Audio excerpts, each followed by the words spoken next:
అందరికీ నమస్కారం అండి. ఈరోజైతే వినాయక చవితి జరుపుకుంటున్నాం కదండి. ఈరోజైతే నేను ఇంట్లో బొజ్జ గణపతికి ఇలా పెట్టుకుంటున్నానండి.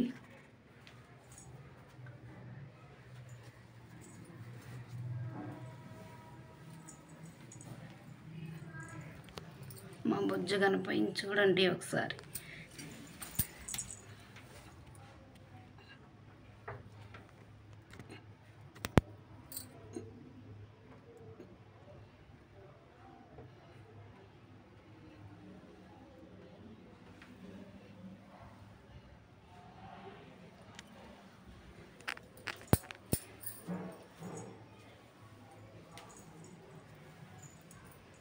ఇంట్లో అయితే నేను ఇలా పెట్టుకుంటున్నానండి బొజ్జ గణపతికి.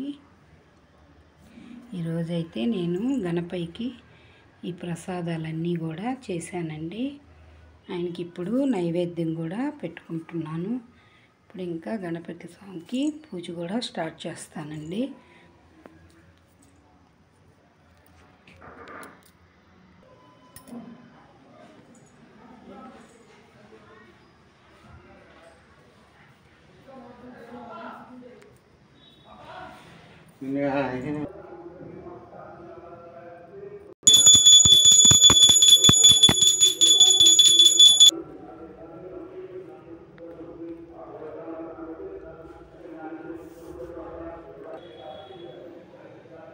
ఓ బొజ్జ గణపయ్య నీ బంటు నేనయ్య గుండ్రాళ్ళ మీది దండు బొంపయ్య కడముద్ద పొప్పయ్య కమ్మని నీయ్య బొజ్జ నిండా తిని పొర్లుకోవయ్య.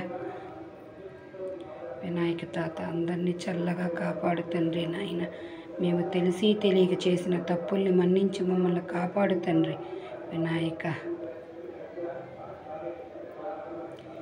ఈరోజు మా ఇంట్లో అయితే నేను విఘ్నేశ్వరుడికి ఇలాగైతే పెట్టుకున్నానండి.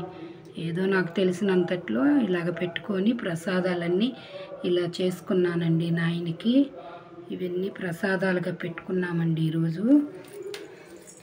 ఈరోజైతే మా ఇంటి దగ్గర విఘ్నేశ్వరుని కూడా పెట్టున్నామండి. అక్కడికైతే ఈ విఘ్న వినాయకుని ఈ కాయనైతే వినాయకుని కాయను ఇప్పుడు గిఫ్ట్గా మేము తీర్చామండి నాయనకి బొడ్డుకు పెట్టడానికి. ఆ నాయన్ని అక్కడికి ఇస్తున్నానండి నేను వినాయకుడికి. అందుకనేసి ఆయన్ని పూజలో పెట్టానండి. ఇప్పుడైతే నాయనికి పూజ అక్కడ స్టార్ట్ అవుతుందండి. ఫస్ట్ ఇంట్లో అయితే పెట్టుకునేసి అక్కడికి బయలుదేరుతున్నాము.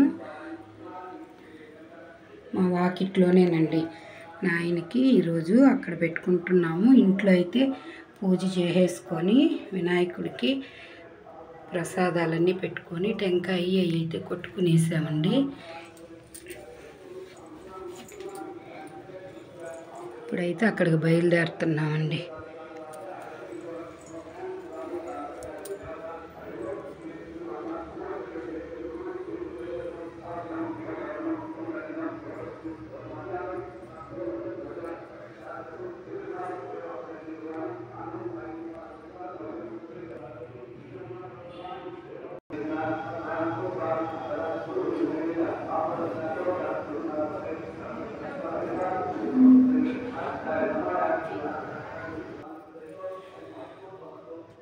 నమస్కారం అండి. ఈరోజైతే వినాయకుడి ఇలా పెట్టుకున్నానండి నేను ఇంట్లో అయితే. ఇంతేనండి, ఏదో నాకు తెలిసినంతట్లో నేను పెట్టుకున్నానండి.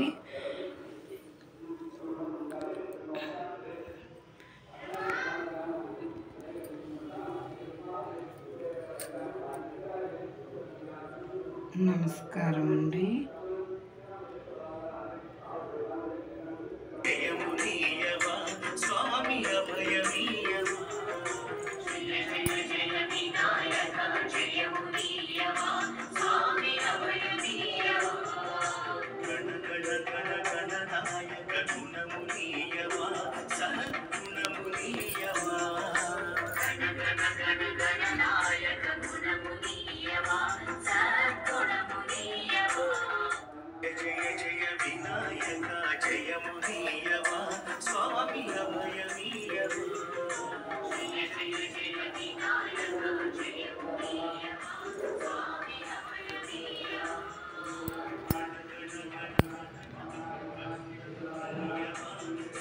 నా పూజ అయితే ఇంకింతేనండి. మరి ఉంటానండి.